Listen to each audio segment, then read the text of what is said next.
नमस्कार मित्रों। जय देवभूमि, जय उत्तराखंड। अल्मोड़े की महान जनता और उत्तराखंड की महान जनता का मैं अल्मोड़ा 52 विधानसभा क्षेत्र से विधायक प्रत्याशी विनोद तिवारी आपका स्वागत करता हूं। दोस्तों, सबसे पहले एक बात जो आज आपके हक के लिए और आपके हकूक़ के लिए मैं बताने जा रहा हूं कि मैंने एक गरीब जनता दल संगठन का गठन किया है और उस गरीब जनता पार्टी में आप लोग अपनी सदस्यता ले सकते हैं। उसका लिंक मैं इस वीडियो के डिस्क्रिप्शन में दे दूंगा। उस दल का उद्देश्य है कि आप लोगों की हर समस्या, चाहे आपके साथ कोई अन्याय हो रहा हो, कहीं भी कभी भी कोई समस्या हो, तो आप उसके माध्यम से हमसे जुड़ेंगे और हम कोशिश करेंगे अपने संगठन के माध्यम से कि जितना हो सकेगा आपकी मदद की जाएगी। तो मैं सभी युवाओं को आह्वान देता हूँ, सभी वरिष्ठ लोगों को, भाइयों बहनों को आह्वान देता हूँ कि उस पार्टी से आप जुड़ें, हमारे संगठन से आप जुड़ें। और आज मैं आप लोगों के सामने एक बहुत इम्पोर्टेंट और बहुत महत्वपूर्ण बात करने जा रहा हूँ।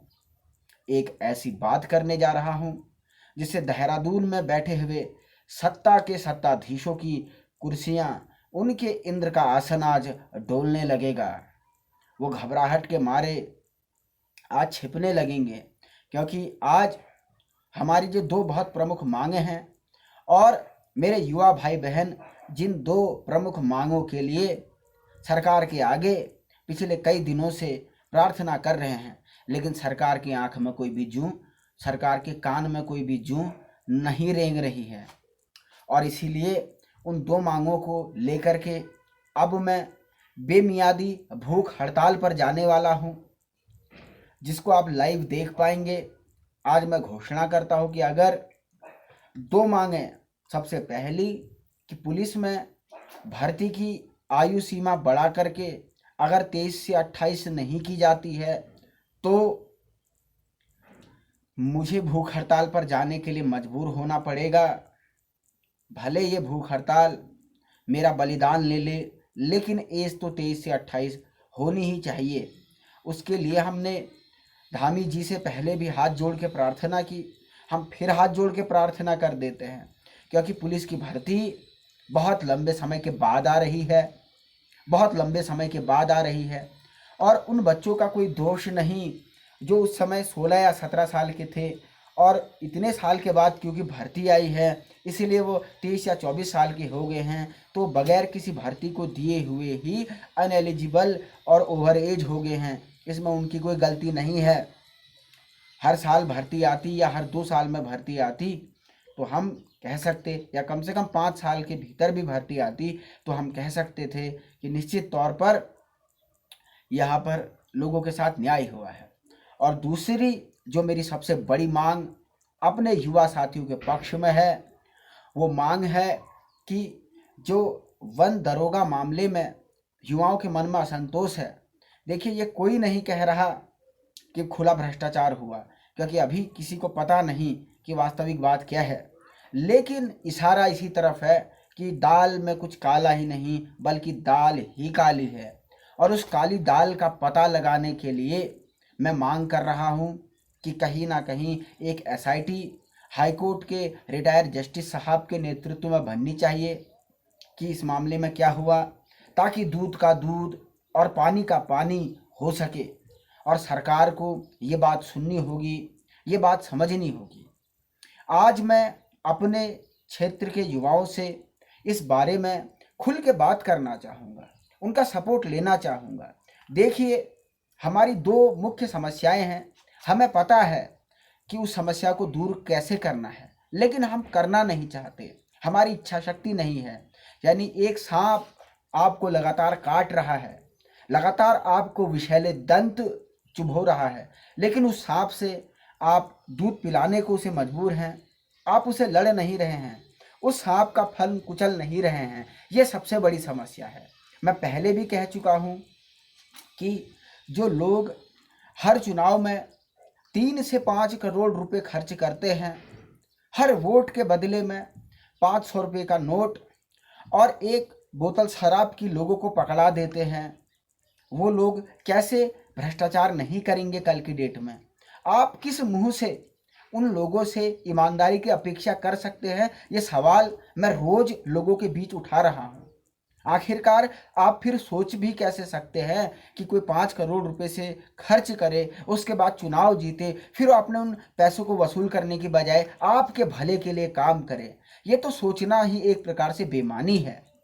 और इसीलिए उन लोगों को सत्ता में लाना जरूरी है जिनके पास नीति है, जिनके पास नियत है, जिनके पास कोई प्लान है।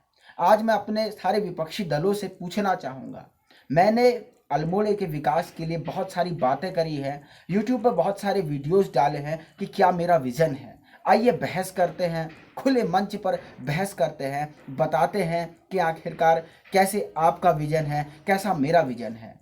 लेकिन सत्य बात तो यह है कि किसी के पास कोई विजन नहीं है, कोई नीति नहीं है, कोई नियत नहीं है। केवल पैसे हैं, 500 की नोट है, शराब की बोतल है और सामने वोट है। ये नहीं चलना चाहिए मेरे भाइयों और बहनों। ये बात मैं पूरे लोगों से कहना चाहूँगा। और आज इस डिजिटल रैली के माध्यम से मैं आप सभी लोगों को जगाता हूँ, आपकी अंतर आत्मा को जगाने की कोशिश कर रहा हूँ। मैं आप लोगों से अपील करता हूँ, आप लोगों से प्रार्थना कर रहा हूँ कि आप मुझसे जुड़िए।